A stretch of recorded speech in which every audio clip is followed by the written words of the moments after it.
entrando no ar mais uma edição do programa Visão da Vida por aqui. Tô feliz, olha a minha cara de felicidade. Foi que meio tenso, né?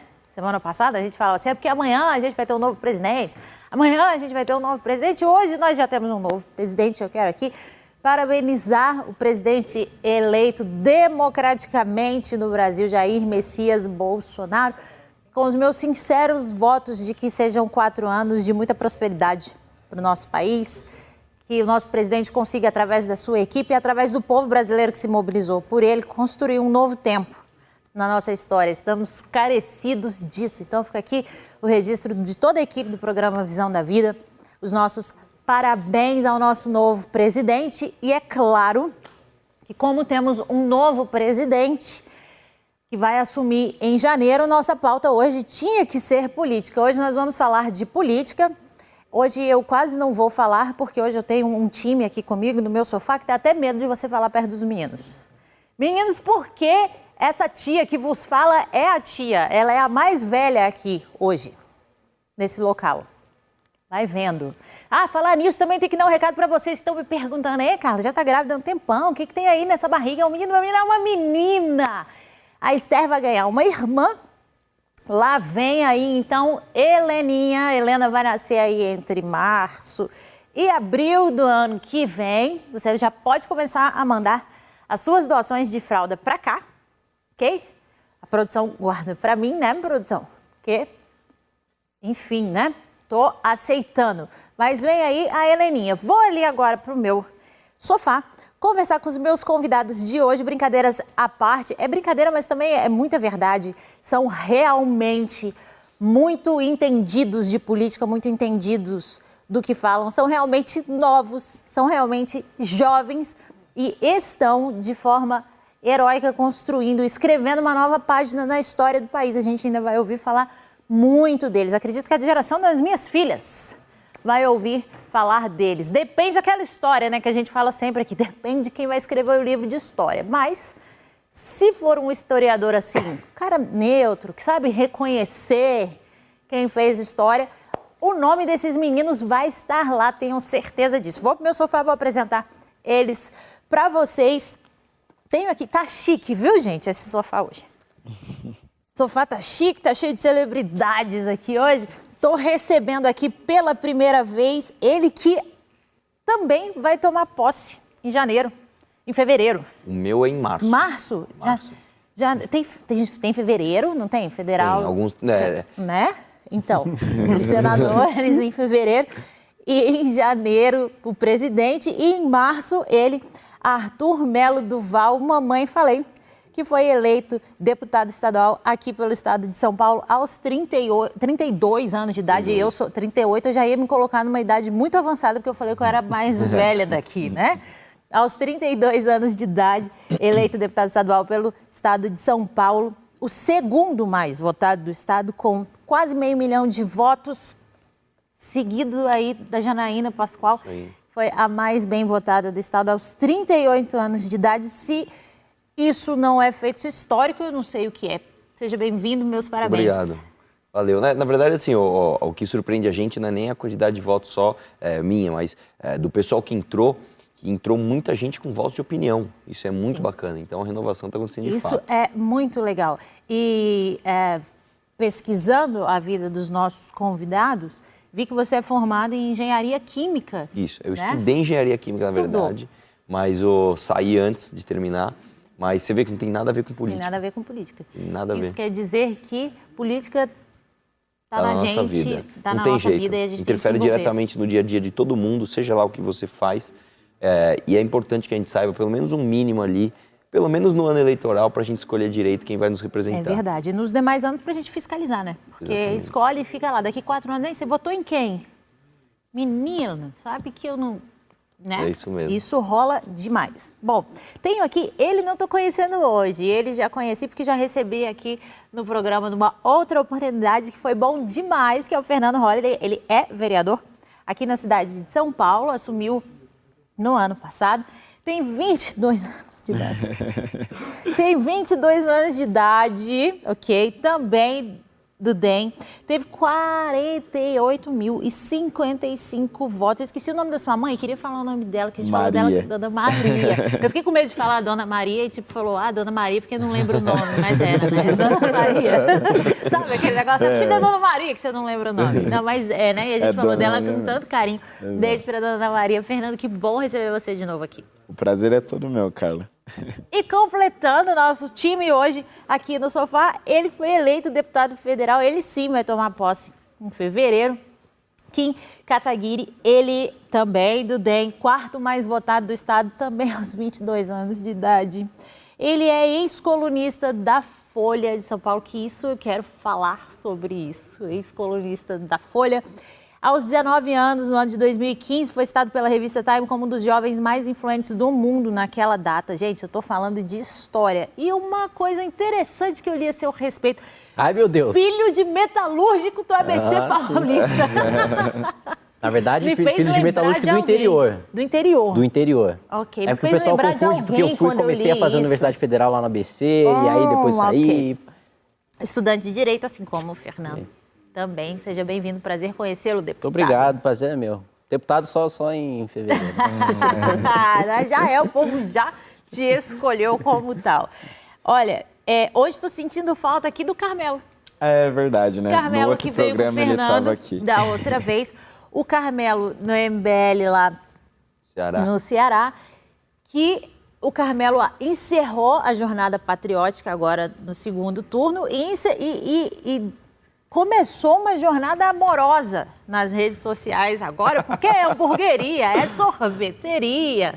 O Carmelo está de férias numa jornada amorosa. Brincadeiras à parte, um beijo para ele. Hoje mesmo ele me mandou uma mensagem, nós estamos bestes de redes sociais. Hoje ele me mandou uma mensagem pelo WhatsApp e eu disse para ele, você não sabe com quem eu vou estar. Ele, meu Deus, não acredito que eu vou perder. Eu falei, fica aí na sua jornada amorosa, descansa um pouco, outro dia você vem estar com a gente aqui. Bom, os três são integrantes do Movimento Brasil Livre. Hoje, na minha opinião, acho que o mais expressivo movimento de direita no Brasil, que faz um contraponto de forma muito inteligente, muito ponderada de tudo isso que a gente tem visto acontecer. Eu queria falar um pouquinho da história individual de cada um de vocês e saber em que momento esses caminhos se cruzaram até chegar no MBL. Recente, o Kim postou uma foto nas redes sociais junto com o Fernando. Vocês, bem, novinhos vocês são, mas ainda mais novinhos. Eu não sei... Quantos anos vocês tinham? Tinha 19, né? 19 anos. 19 anos atrás. Mais cara de menino do que vocês já têm agora, né? E sempre se referindo um ao outro como meu irmão.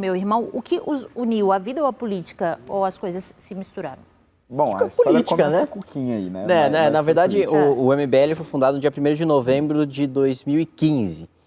E o Fernando, ele entrou logo depois da fundação, acho que foi janeiro de 2016, e eu basicamente considerado um fundador também. Não. O movimento começou em novembro de 2014 e eu entrei em Vinhedo, né? De 2015. Tem essa história de que começou em Vinhedo, não é isso? Isso, exatamente. Ok, lá em Vinhedo você já estava? Em Vinhedo ainda não. Na verdade, foi assim, teve um movimento que precedeu o MBL, que estava em Vinhedo, e aí depois, quando foi para São Paulo, que se tornou MBL. E aí, nesse momento em São Paulo, eu estava lá, e a gente acabou, o Fernando fazia vídeos pro YouTube, e ele mandou uma mensagem para a página do MBL lá, que tinha lá, sua época, seus 15 mil, 20 mil curtidas, e a gente viu, falou, pô, que legal, né, vamos chamar ele aqui pro escritório, chamar ele para conversar. E ele foi lá, todo tímido, assim, todo, pô, e aí e tal, não sei o quê.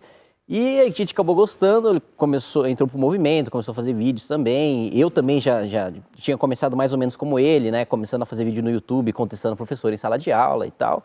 E aí a gente foi. Essa foto que eu postei foi quando a gente foi a pé para Brasília, né? Porque a gente fez uma caminhada de São Paulo até Brasília para protocolar o pedido de impeachment da Dilma. Meu Deus, Foram lá 33 dias, aí mais de 1.000 quilômetros, sol, chuva. Fui atropelado no meio do caminho. Aí foi uma aventura aí. Na verdade, o movimento vem um pouquinho antes do pedido de impeachment da Dilma, né? Isso, vem por outras questões. Começa ali aquela confusão, se o Lula vai continuar ministro, não vai continuar ministro, e esse debate começa a ganhar força, vai ficar na Casa Civil, não vai ficar na Casa Civil.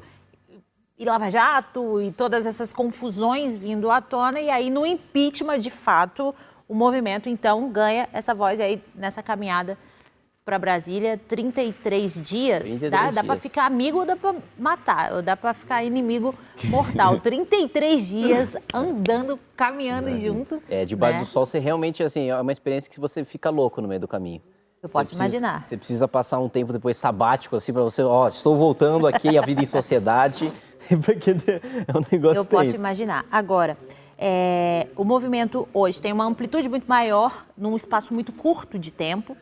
E vamos falar do Kim, que já vem com uma bagagem aí de ser, por exemplo, colunista, ex-colunista da Folha de São Paulo. Você não é jornalista de formação. Não sou jornalista. Não é jornalista. Como caiu na Folha? Quanto tempo ficou lá? Por que saiu de lá a Folha, que hoje, politicamente, tem sido mais falada do que... É verdade, é o veículo de Sei comunicação lá. do momento, aí, negativamente falando. Negativamente falando. Não, na verdade, antes da grande manifestação pelo impeachment, a primeira manifestação pelo impeachment que a gente fez foi dia 15 de março de 2015. O pessoal da Folha entrou em contato comigo para eu escrever um artigo sobre a manifestação, mas como convidado, ali na página tem Tendências e Debates, que tem tradicionalmente lá na página 2, o Poder. E eu escrevi, e logo depois de eu ter escrito esse artigo, o deputado, não sei se agora se elegeu, se não se elegeu, tá uma confusão, então o deputado Jean Willis fez, no programa que ele tem lá no UOL, um vídeo falando que era um absurdo estar na Folha de São Paulo, que era um moleque de 19 anos, que defende o Estado microscópico, que não faz o menor sentido, não tem capacidade de estar lá, etc, etc. E aí eu fiz um vídeo respondendo, falando, já que eu sou, né, ele me falou que era analfabeto político. Falei, deputado, já que eu sou analfabeto político e tal, vamos debater, aí você me desmascara e tal. E aí a Folha se retrata de ter me dado espaço para eu escrever e tal, e tá tudo certo. E ele fugiu, né? Desde então ele sumiu, não aceitou debater, não quis conversar. E a coluna, o texto ganhou repercussão a ponto da Folha me ligar, o secretário de redação, Vinícius Mota, me ligar e falar, topa ser colunista da Folha, topa escrever toda semana? Aí eu perguntei, eu posso falar mal da Folha, dentro da Folha? Aí ele falou, pode. Então, Ok. vamos embora.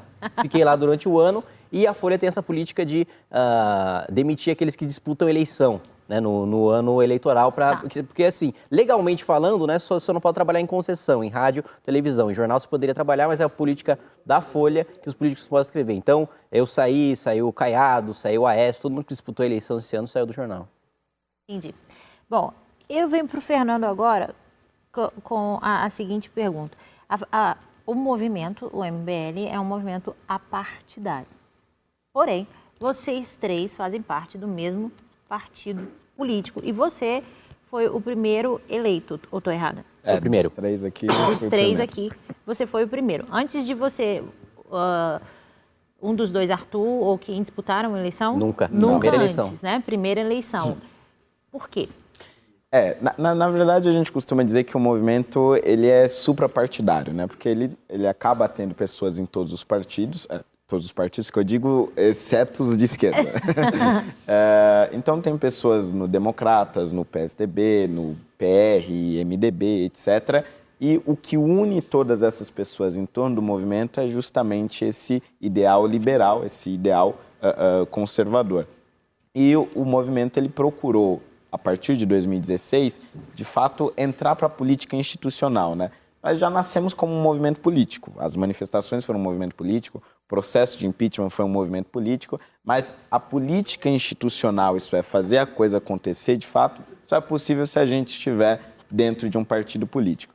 E no nosso caso aqui em São Paulo, né, primeiro o meu caso no município de São Paulo, aquele partido que mais nos deu liberdade, digamos assim, de realmente reafirmar os nossos posicionamentos e até criticar o partido quando considerar necessário, foi o Democratas, o mesmo caso deles a nível estadual. Então, por conta dessa liberdade, deu aí essa coincidência dos três estarem no Democratas. Mas em outros estados, nós elegemos também figuras que estão em outros partidos. No Paraná, por exemplo, a gente elegeu o deputado Paulo Eduardo Martins, que está no PSC, é isso, né? Está no PSC. Está no PSC. Um outro deputado estadual que está no PV, né? Então, a gente tem realmente pessoas eleitas em diversos outros partidos. Disputar a eleição já era uma questão para você ou isso veio depois do MBL? Na verdade, A minha ideia e o meu sonho, à época que eu entrei no MBL, era me tornar um youtuber famoso, né? Algo tipo Mamãe Falei, só que num estilo mais Felipe Neto, né? Aquela coisa, pintar o cabelo, essas coisas. Só que... Imagina aí, gente, imagina aí. Imagina ele entrando numa banheira de Nutella, assim, Com o cabelo rosa. abrindo uns pacotes de videogame. Assim, olha o que eu recebi, gente. Olha os recebidos do dia. Milhões de inscritos, aquela coisa toda. Só que conforme foi avançando o processo de impeachment, os primeiros juristas foram dizendo que havia possibilidade, veio a primeira manifestação em 2015, essa pauta política acabou engolindo qualquer outro projeto. Eu queria ser um youtuber, mas acabei derrubando a presidente. Exatamente. Eu só queria pintar o cabelo. Só. E aí a coisa política cresceu. E aí, quando cresceu e quando começou esse processo pelo impeachment, né, e a gente viu realmente a dificuldade que era convencer um político a votar a favor de um processo de impeachment e representar realmente a maioria da população, ali eu passei a ter o desejo realmente de me candidatar. Bom, agora, nas eleições estaduais, ficou aquela bolha de expectativa no entorno do Fernando. Vai ser candidato a deputado estadual? Tem toda a chance de ser eleito? Por que não? A princípio, você diz agora na eleição de 2018 vi muitas que pessoas se foi. te questionando isso, a eleição que já foi. Por que você não vai ser? A princípio, a gente achou que nós fôssemos dividir votos, né? Então, do ponto de vista estratégico, não valia o risco. E sem falar também que a minha saída da Câmara Municipal deixaria um vácuo ali. Porque, afinal de contas, quem é que viria no lugar? Será que teria os mesmos ideais? Será que dentre os vereadores que tem ali hoje, será que atuariam com a mesma... da mesma forma enfática, né, nas pautas que nós defendemos? Então, por conta disso e por conta do risco de algum de nós não se eleger, e aí a gente acabar de deixar de ter uma pessoa em uma casa, em outra, ou em duas casas até, aí a minha candidatura não progrediu. Mas 2022 está logo ali. Tô aí, né? Tô aí. Se eu não virar um youtuber famoso, eu vou virar deputado estadual. Bom, Verdade. Arthur, que já era um youtuber famoso, com o canal Mamãe Falei. A minha primeira pergunta, por que Mamãe Falei? Quem que é a primeira pessoa que você faz uma pergunta chata, que você enche o saco na sua vida? Não é sua mãe? Então é isso aí, Mamãe Falei. Entendi. Bom, e aí, esse projeto do canal, ele já era político desde o início? Desde o começo. Na verdade é o seguinte, eu venho da iniciativa privada, nunca fui de discutir com o professor, na minha época não tinha isso. A gente não falava de política. Quando eu estava no colegial, eu vejo eles falarem as coisas na faculdade, eu fico... Então, eu costumo até brincar, eu falo pro pessoal o seguinte... Eu fiz vestibular em 2002. Então, eu fiz em 2003. Então, tá certo, eu tenho 33, você tem 32, então. Tá certo. Aí, nessa época, a gente não falava de política na escola. Eu costumo até brincar, até hoje, né? Se você entra numa sala de terceiro colegial e você pergunta para as pessoas, você vai precisar do vestibular? Vai. Você sabe o que é uma mitocôndria? O pessoal sabe. Você sabe qual que é a diferença de um deputado para um senador? As pessoas não sabem. Então, justamente por esse déficit de assuntos interessantes, eu resolvi abrir meu canal já de saco cheio de tanta dificuldade de empreender na iniciativa privada. Trabalho com empresas até hoje, tudo, e é tão difícil. Criei meu canal e aí o canal começou a crescer, na verdade, em 2016, justamente na polêmica do Lula ser ou não ministro da Casa Civil. E aí isso gerou uma pauta polêmica, eu comecei a ir para a rua fazer vídeo de manifestação e começou a dar certo. E aí, de julho para agosto de 2016, então, quer dizer, eu abri meu canal em 2015, fiquei um ano quase desconhecido. No início de 2016 começou a dar certo, e aí no meio de 2016, aí que eu conheci o pessoal da MBL. Como? Então, o Pedro me ligou, falou, Arthur, você quer fazer uma parceria com a gente? Você faz seus vídeos do jeitinho que você faz. Você coloca o logo do MBL e a gente divulga a nossa página. Eu falei, beleza. Na época a página deles tinha 1,5 milhão de curtidas, a minha página tinha 1.000.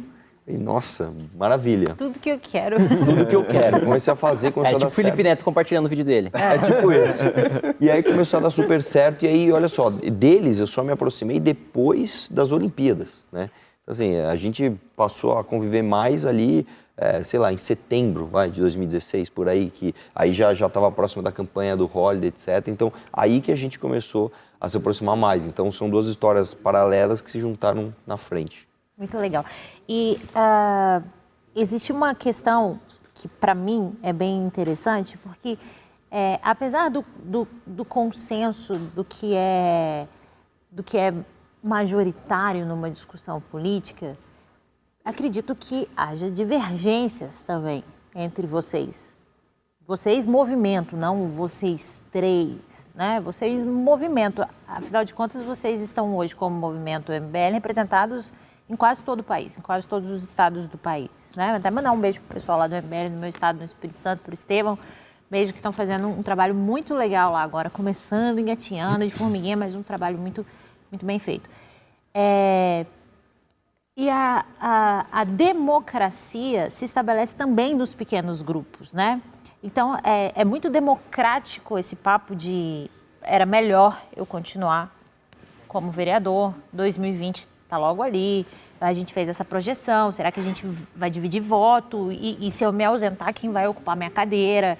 Isso vai ser interessante para as nossas defesas, para as questões majoritárias, mas nas questões minoritárias, cada cabeça um mundo, né?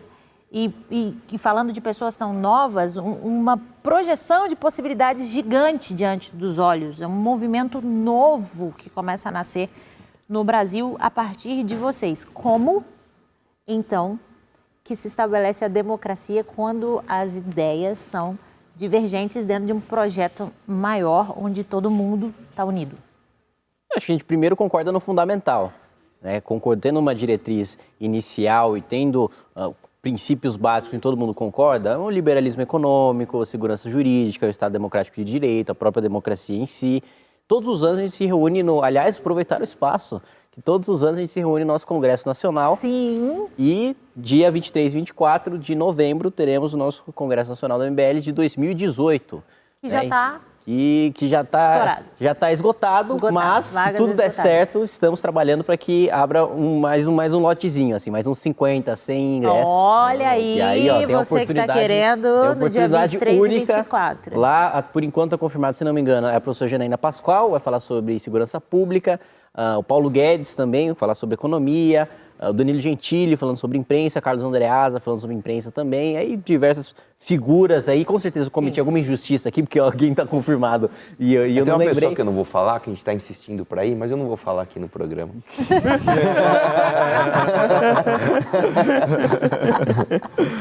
E justamente ali que a gente debate nossas teses, que a gente compõe as estratégias, etc., define, chama gente que entende muito de cada parte do seu setor, mobilidade urbana, ambientalismo, segurança pública, economia, e os coordenadores discutem politicamente junto com os técnicos como a gente pode implementar e como a gente pode construir uma plataforma comum. Todo ano, então, a gente sai com uma resolução, digamos assim, com uma ata, com uma pauta comum entre todos os coordenadores, porque se você não tiver um chão, digamos assim, não tiver um norte para o movimento, não tem como você fala de coordenadores, você está falando do Estado de São Paulo ou você... Estou falando do Brasil. Vem gente do Brasil inteiro para o Congresso Nacional do MBL, de todos os estados. Mas na hora de definir as pautas, na hora de definir o tema do Congresso, na hora de definir as diretrizes do movimento...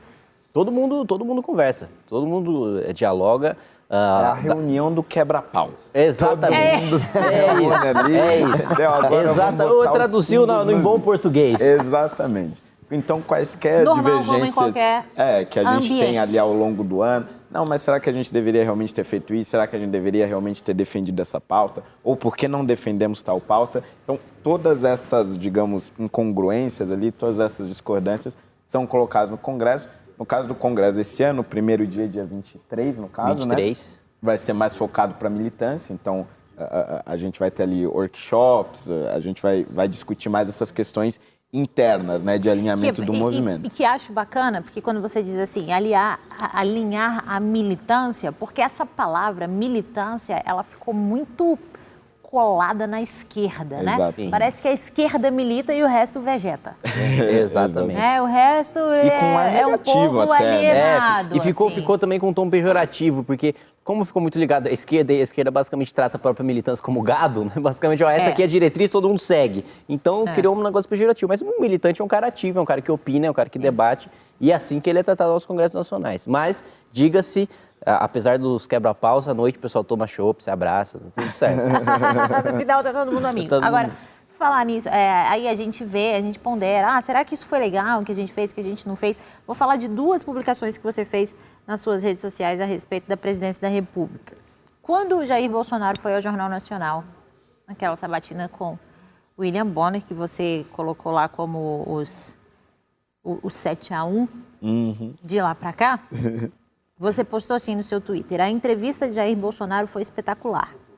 Pela primeira vez em anos, o Jornal Nacional falhou ao tentar enquadrar um candidato. E também, pela primeira vez, passei a considerar dar o meu voto ao capitão. Foi algo inesperado, quase inacreditável. Foi o 7-1 de lá para cá. Você disse isso em 28 de agosto desse ano. Em 29 de outubro, você disse: assim como os analistas do establishment, errei no passado ao acreditar que Jair Bolsonaro jamais seria eleito presidente. Hoje, revendo o cenário eleitoral que enfrentamos, especialmente no segundo turno, e analisando o plano de governo do presidente eleito, fico feliz por ter errado. Você disse isso em 29 agora de outubro. Pergunto, por que o MBL custou o segundo turno para se manifestar em apoio a Jair Bolsonaro? Porque no segundo turno trabalharam como leões, né? E nós vamos falar aqui da jornada patriótica de vocês lá no Nordeste, mas no primeiro turno não se posicionaram. Havia uma convergência de ideias, porque quem olhasse para o Jair Bolsonaro, para as propostas do Jair Bolsonaro e para quem acompanha o MBL, talvez em algum momento, e acho que eu me fiz essa pergunta também em algum momento, o que esses meninos estão esperando? Né? Mas vocês estavam esperando alguma coisa. O quê? Por quê? Certo.